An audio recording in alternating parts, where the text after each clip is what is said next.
Le renouveau spirituel a lieu lorsque nous revenons à Dieu. C'est un moment où nous ressentons le besoin de retourner à l'endroit où nous avons rencontré Dieu pour la première fois. L'histoire du retour de Jacob à Béthel est un merveilleux rappel que, peu importe à quelle distance nous nous éloignons, la fidélité de Dieu demeure constante et son appel à revenir est toujours une invitation à la bénédiction.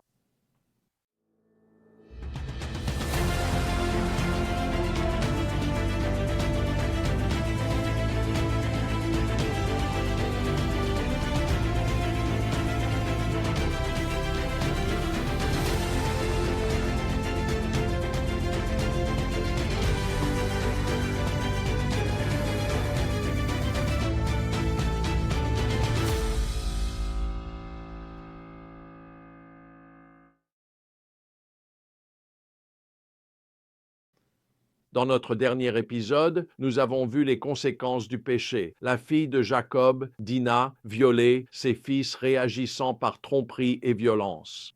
Mais au cours de ce sombre chapitre, la voix de Dieu se fait entendre, appelant Jacob à retourner à Béthel, où Dieu lui était apparu pour la première fois des années auparavant. C'est un moment clé pour Jacob. Va-t-il continuer sur la voie de l'autosuffisance et du compromis? Ou écoutera-t-il l'appel de Dieu à revenir et à renouveler son engagement? Heureusement, Jacob répond avec obéissance. Il conduit sa famille à se débarrasser de leurs dieux étrangers et à se purifier avant de repartir vers Béthel. Là, précisément à l'endroit même de sa première rencontre, Dieu retrouve Jacob. Il réaffirme son alliance promettant la terre et la multiplication de ses descendants. Et il donne à Jacob un nouveau nom, Israël. C'est une image puissante, celle de la restauration et du renouvellement d'un homme et de sa famille, qui se tournent à nouveau vers le Dieu qui ne les avait jamais quittés. Mais même dans ce moment de renouveau, la douleur n'est pas absente.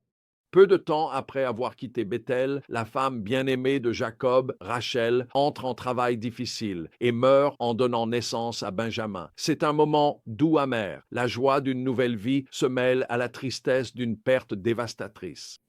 Et pourtant, même ici, nous voyons la fidélité de Dieu.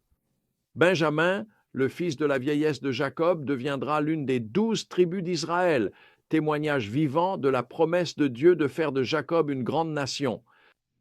Le chapitre relate la mort du père de Jacob, Isaac, et la généalogie de son frère Ésaü.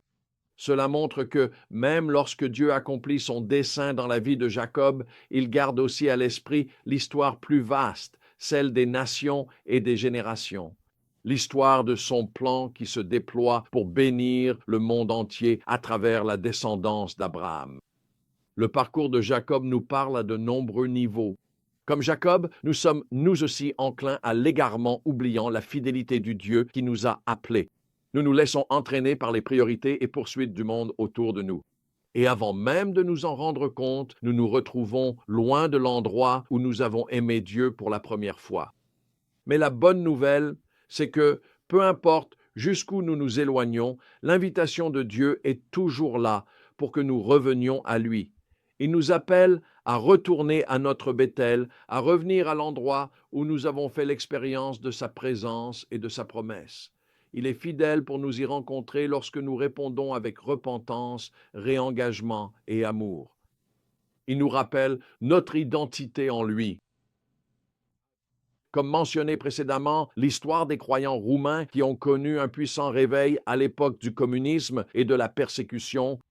Le réveil a commencé par la repentance et fut aussi initié par un grand mouvement de prière. Quand l'Esprit de Dieu est venu sur leur assemblée, ça n'a pas ôté leur souffrance. À certains égards, cela les a même intensifiés. Mais cela a ravivé leur foi et leur vision de ce que Dieu pouvait accomplir. Pendant 15 ans, ils ont prié avec ferveur pour le jour où ils pourraient proclamer l'Évangile librement dans les grands stades de la nation, à la radio et à la télévision. Pour beaucoup, cela semblait être un rêve impossible. Mais leur pasteur leur rappelait les paroles de Jésus en disant qu'aux hommes cela est impossible, mais qu'à Dieu tout est possible. Et de façon incroyable, après une décennie et demie de prières persévérantes, Dieu a accompli l'impossible. Le régime communiste est tombé et une nouvelle ère de liberté s'est levée. Ces croyants humbles ont vécu assez longtemps pour voir leurs prières exaucées d'une manière qu'ils avaient à peine imaginée. Alors que le message de l'Évangile inondait les ondes et que les stades se remplissaient d'âmes assoiffées. Leur histoire, à l'image de celle de Jacob, nous rappelle que le chemin du réveil n'est pas toujours facile. Il implique souvent l'élagage, la purification et la persévérance à travers l'épreuve. Mais écoutez bien, cela en vaut toujours la peine.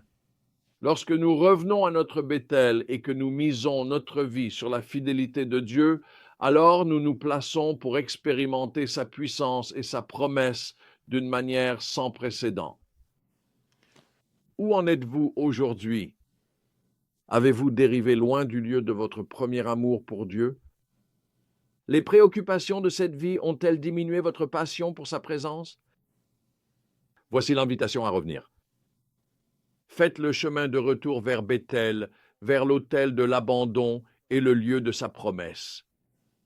Et en le faisant, sachez qu'il vous y attendra. Il renouvellera son alliance, son amour et réaffirmera votre identité comme son enfant. Il vous donnera la grâce pour les épreuves et la force pour le chemin à venir. Il utilisera votre vie comme celle de Jacob pour manifester sa grâce et sa fidélité